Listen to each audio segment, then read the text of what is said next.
Well, welcome. We are here interviewing Ntsikelelo Mzibomvu. He is one of our South African authors. And what is really fascinating and wonderful about this interview is look where Ntsikelelo is sitting. He is literally on the rooftop of Johannesburg. I just think that is amazing. So, Hey. so we're very thrilled to have Ntsikelelo with us. Ntsikelelo and we've known each other about 4 years now, just 3 or 4 years. We met at the Four Ways Community Chamber. In fact, we met through a mutual friend, Luyanda. We have to give a shout out to her. She's an amazing. Definitely shout out. And thank you to Luyanda for introducing us. And but we're here especially to focus on the books that you've written, because you aren't just the author of one book, you are an author. And I always say, you're not an author until you've written more than one book. Until then, you've just been playing. And I can say that because I've written one book, so I've definitely just been dabbled. I don't have author status yet. I just think you're being too hard on yourself. Oh, thanks. I love that. Thanks, Ntsikelelo. You've written at least 4 books, am I right? I'm on my 5th. Yeah, I thought there was one pending, so we'll come to that. What is it about writing that you love? What got you into writing, and what made you feel this was something that you really wanted to do? It's quite simple. It was reading. I just read a lot. And I read a lot of material that was, actually, it also dovetailed into why I went into personal development, but I just read a lot. And when you read a lot, you eventually start developing perspective, and you want to share that perspective. And because you've been influenced by writing, it becomes then the preferred method of sharing, So that's exactly what happened to me, all the novels I've read, all the kiddies books that I've read, even newspaper clips, everything that I've read actually contributed to me becoming a writer. So a whole lot of reading led me to becoming a writer. And that comes through in your books as well, because you've come across as somebody who's done an incredible amount of research, and that you've then sieved that through your own experience. And sharing that with others. So there's some really important thinking that you've grasped. So definitely journey in terms of your own personal development that's led you to this place of saying, this is something that I want to share. And that's very true. I mean, look, fortunately, I've been able to develop critical thinking skills over time. And, looking at problems and solving problems required those skills.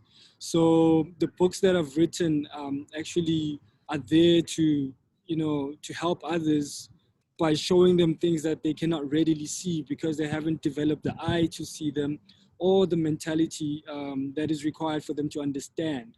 So what I literally do is I simplify things. I put things in, I take complex ideas and I deliver them in layman's terms.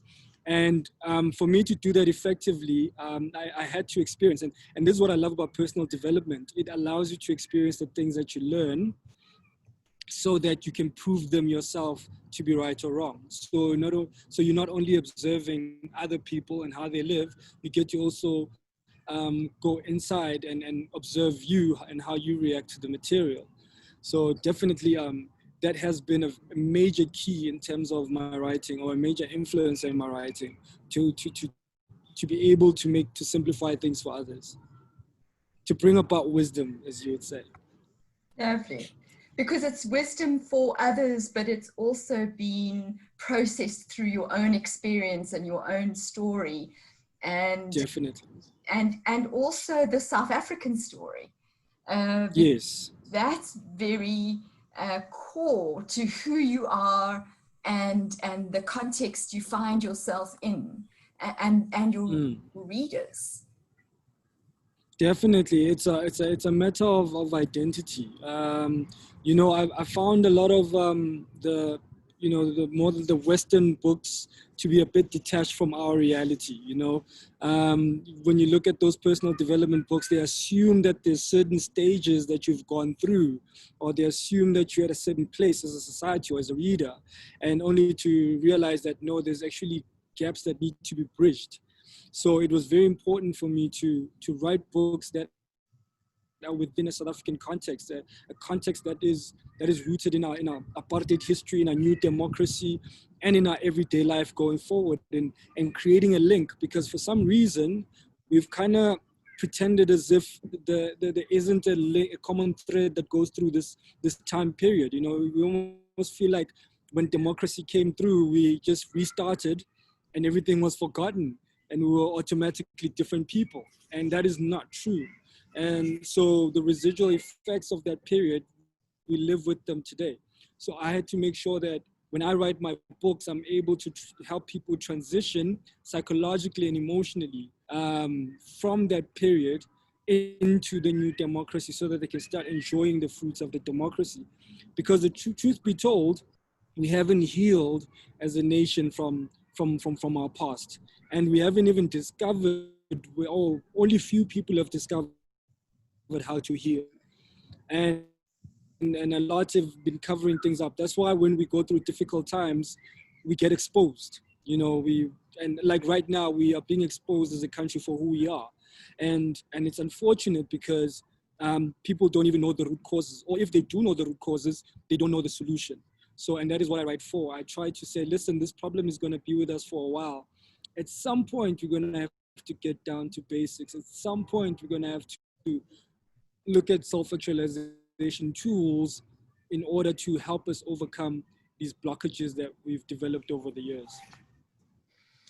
And that's reflected, and I just want to sort of walk a little bit through the journey of your books. So Sure. the first book that you wrote is Beyond Democracy, Igniting the South African Renaissance. And that's exactly what Right. you're speaking to now. And you pick up this word renaissance in your other books as well. It's obviously a word that ignited something for you. What Mm. is it about that word, and what is it about renaissance that is so important for you? The I mean the whole concept of rebirth. You know, if we really, if you know, for me it was really dying as a country to the old ways. You know, really, and being born as new people. We haven't given ourselves a chance to die, and I don't mean that literally, but I mean that emotionally and also spiritually and even the way we think more than anything else. You know, our thinking process has to die. Racism has to die. Poverty has to die. Um, the education system that is not creating critical thinkers has to die. I can go on and on, you know. So those things have to die so that we can be reborn as, you know, in a new perspective, in a new way of being, you know, so that we can start now enjoying the new society that we're trying to. We just a combination of a new society and an old society, you know. So that's why things are not working. You know, we've dragged along the old stuff. That stuff has to die, and for it to die, we have to be conscious. We have to make deliberate and conscious interventions that will help us overcome that. We need to take deliberate steps. We have to put our heads, you know, on the guillotine and chop off those ideas that still work against us till this day. So the whole and I throw it back to the, you know, to, you know, historical context as well. You know, when you look at the Dark Ages, where it all started from, you know, the era of the time was not working for the people. You know, it wasn't. It was very oppressive. Um, knowledge seeking was very limited. If you were a seeker of knowledge, you could even face death. When you look at the arts, you look at engineering, you look at science, that period, if you weren't following whatever the kings and the queens were saying, was the way, you would literally risk death. And it took courageous people to say, no, that way of thinking has to go away. I will become the next best artist. I will show the truth. I will shed light. And they risk their lives for it. So we are back years later in 2020, and we're suffering the same thing, where we actually have to say, some of us have to say, no, we have to move out of this darkness. We need a rebirth.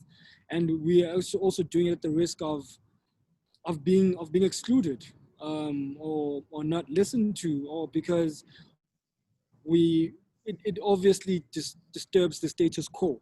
It disturbs, because the power base benefits from people being blinded, or from not seeking knowledge and wisdom and enlightenment.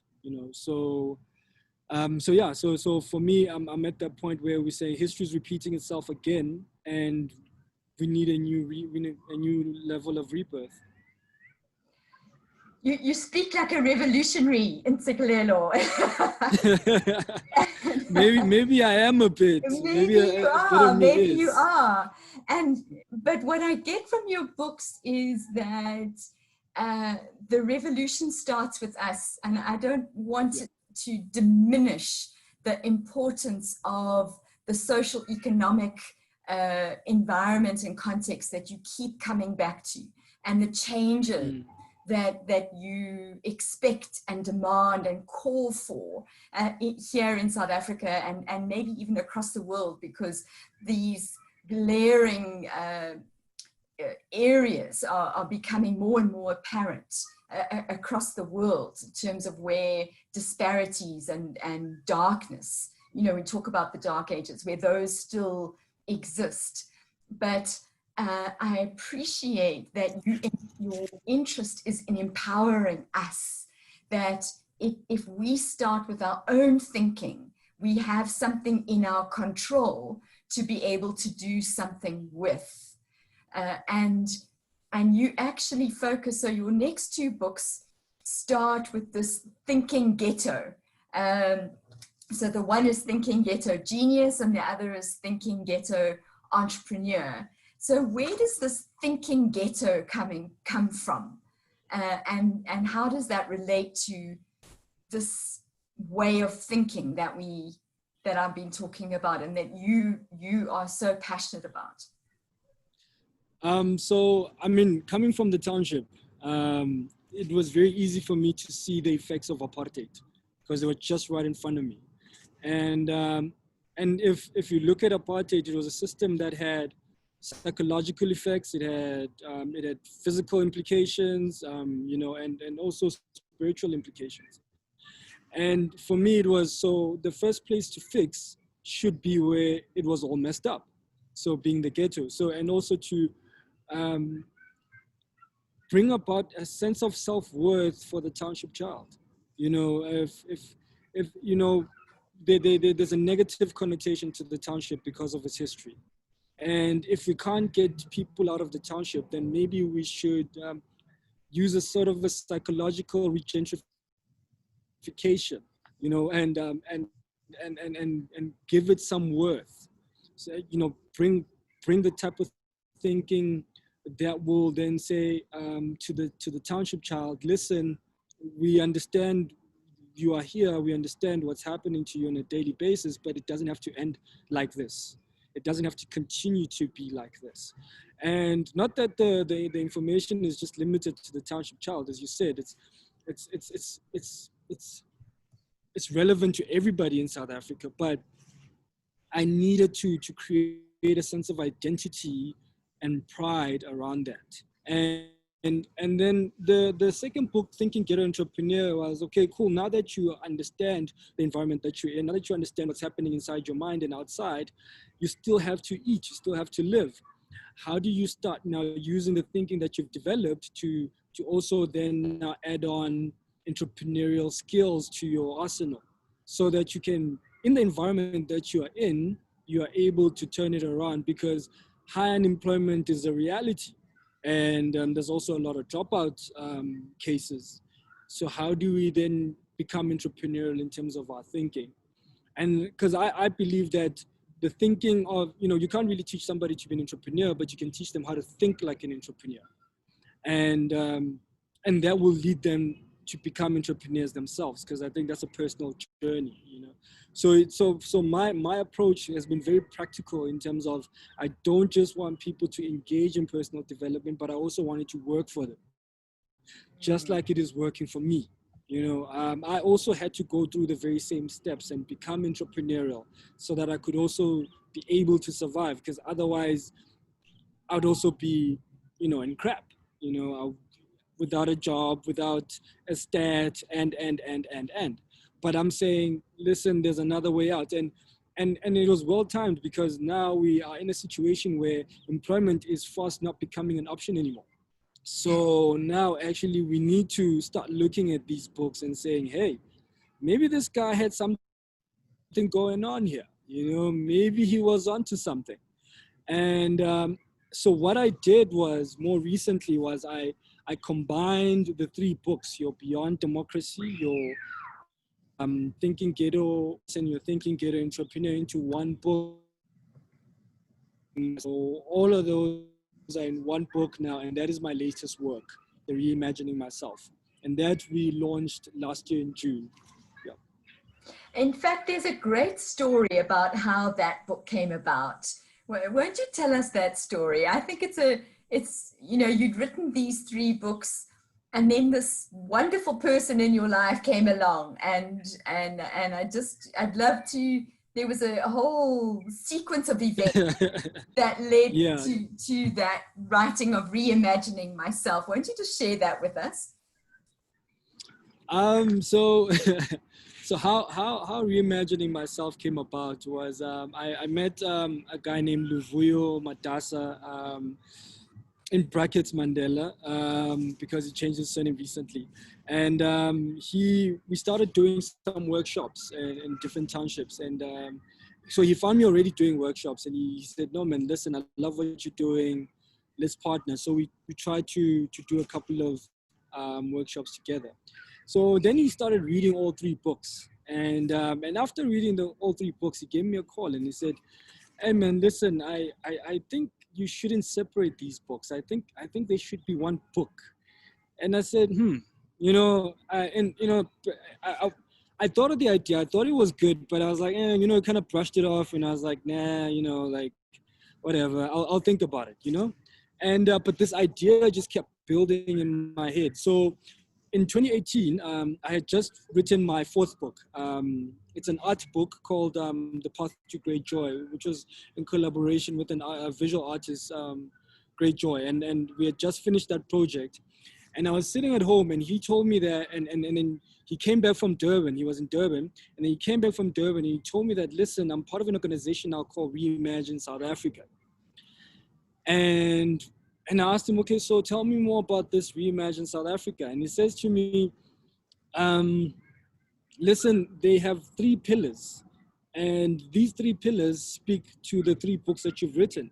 So one is the political settlement, which speaks to, the democratic progression. And then the second one is emotional settlement, which speaks to what they tried to achieve with the Truth and Reconciliation Committee, and they shut it as soon as they realized that it was terrible. It was a terrible idea. And then the last is about, the economic part of it, which then speaks to the entrepreneurial part of your book. So all these three books seemingly are the pillars. And I said, shucks. So you did what a say coincidence. What a coincidence. It was that amazing. It felt like all these years I'd just been preparing for this move. And I said, okay, cool. I'll come back to you, let me think about this. And I went and like I said, I just written one book. So I was supposed to be on a break, and I just hopped on to rewriting all three books, and I wrote Reimagining Myself. obviously when in partnership with Reimagine South Africa, you know, as or you know to you know as an organization, or with them in mind, rather, yeah. And So yes, and that's it's a and that's story how because it also, that you know, I love this sort of connecting with somebody and this serendipity that happens serendipity. lives on Yeah, occasions, yeah. and that, you know, brings so many threads together, and then you sort of like, I'm completely where I'm meant to be at the right time in the zone, and this incredible sense of purpose being aligned with people and with an organization that is actually, so you can actually see the practical outflow of your book, which is also something that is so important for you. Definitely. I mean, it just, you know, sometimes when, as you're on the journey, you know, because it's never easy, you even question, you know, what it is that you're doing, you know, and I guess those moments of serendipity are, you know, are there to remind us that now there is a bigger picture, and maybe you are called for something significant, you know, and maybe what you're investing in is worthy, you know. So it gives us life. Those are the moments that definitely give us life. Yeah, absolutely. I love the way you've expressed it. It's so beautiful.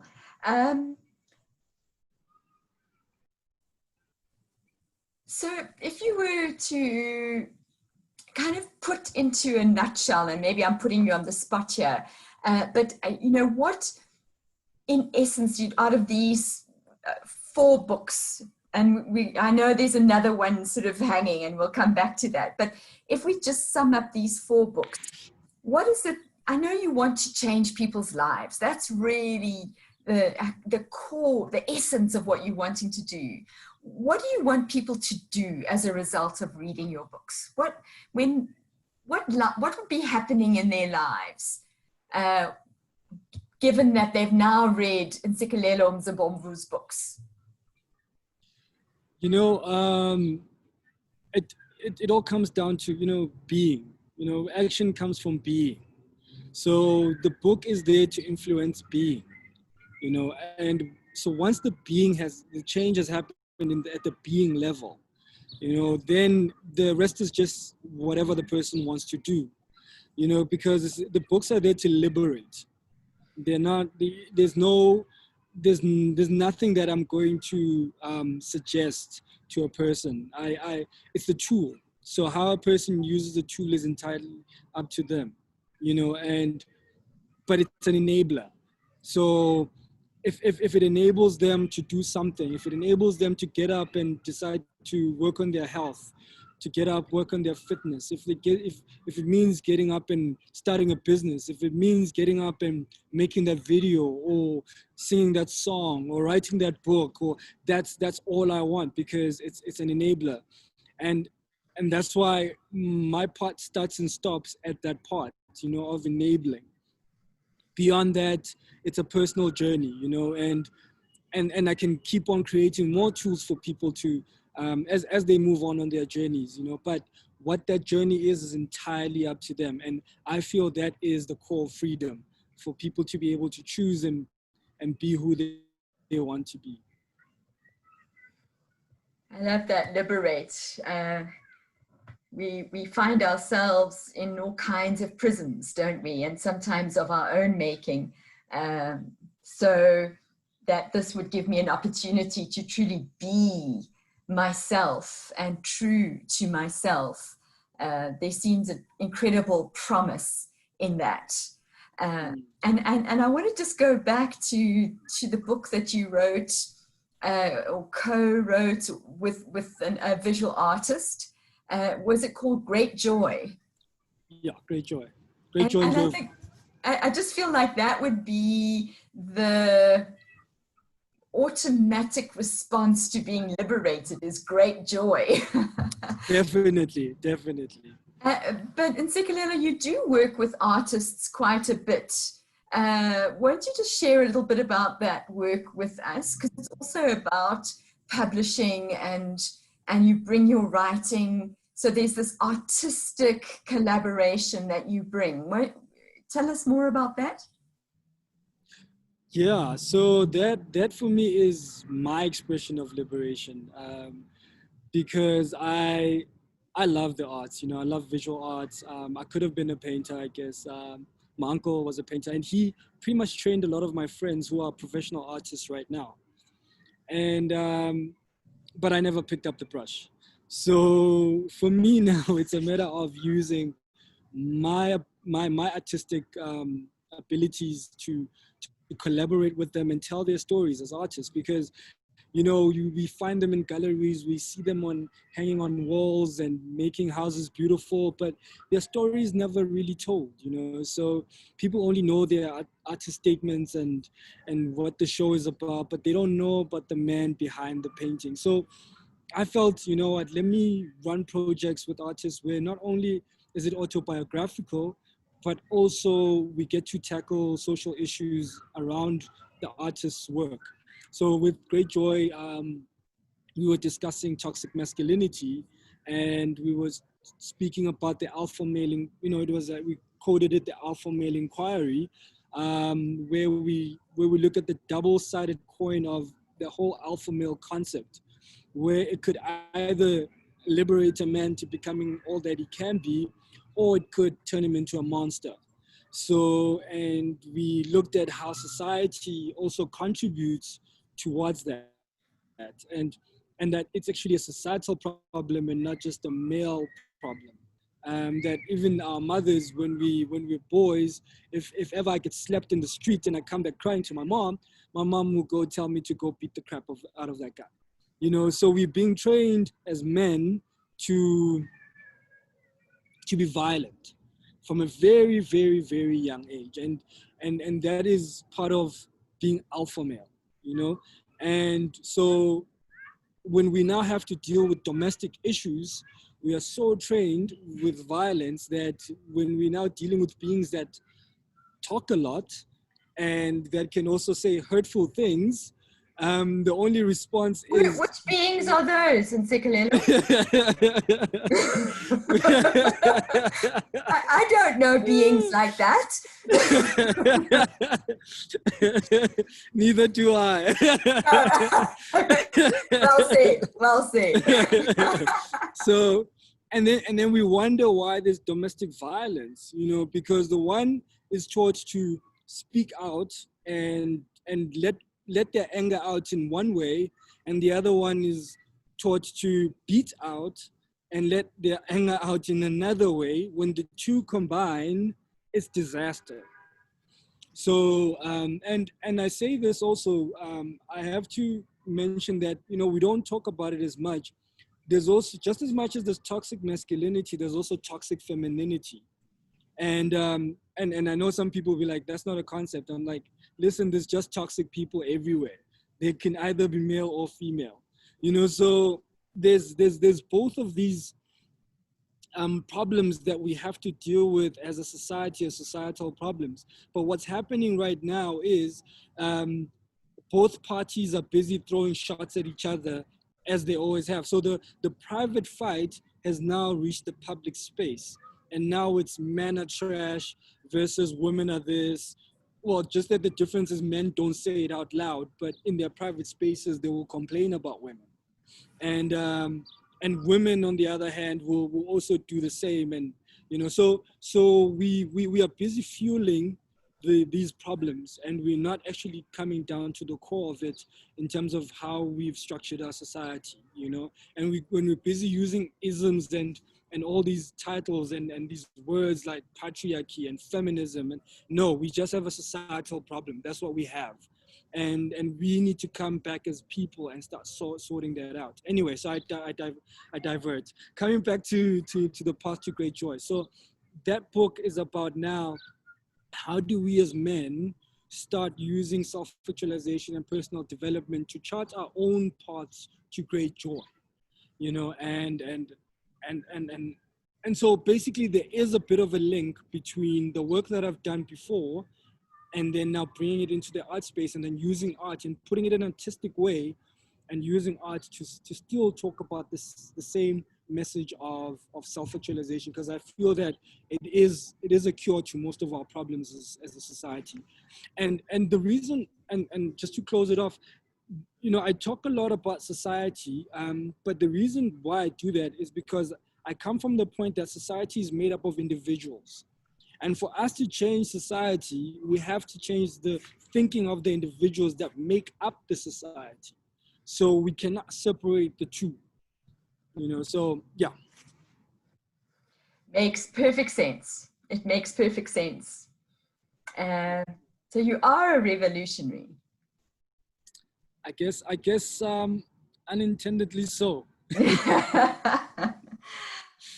Ntsikelelo, what are you doing now? What is stirring in the pot at the moment? So what's stirring in the pot at the moment? I'm a manager of an art studio. I manage Themba Khumalo Art Studio, and which is downstairs. I'm at the top of August House building downtown Johannesburg, and we are preparing for his solo show for the year. Unfortunately, because of COVID, we were supposed to do some traveling, had to do some Italy and some US, but well, that's not going to happen. Not this year anyway. But we're looking at doing a solo show around October. His works are amazing. Do check him out. He's on Instagram, Themba Khumalo.